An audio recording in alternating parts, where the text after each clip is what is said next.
তোমাৰ পৰা কি বিচাৰিছিলোঁ?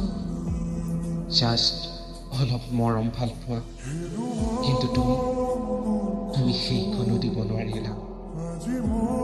তোমাৰ বাবে কি কৰা নাছিলোঁ মই? তোমাৰ বাবে আপোনাৰ সৈতেও যুঁজি গলো, কিন্তু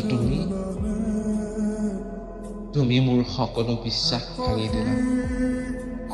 তোমাক লৈ এটি মিঠা সপোন দেখিছিলোঁ, তোমাক আপোন কৰিম বুলি এতিয়া আশা পালি ৰাখিছিলোঁ, কিন্তু তুমি সেই সপোন আৰু আশাবোৰ ভাঙি দিলা।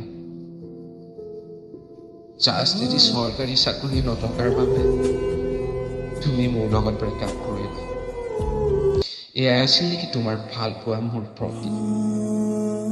তোমাৰ সকলো প্ৰতিশ্ৰুতি, তোমাৰ সকলো মৰম ভাল পোৱা মিছা আছিল। তুমি মোক অন্ধকাৰত ৰাখিছিলা, কিন্তু মই বুজিব নোৱাৰিলোঁ তোমাৰ ছলনাবোৰ। মই ধৰিব নোৱাৰিলোঁ তোমাৰ, কিন্তু মনত ৰাখিবা, আজি তুমি মোক যেনেদৰে কন্দুৱাইছা ন, তুমিও এদিন কান্দিব লাগিব।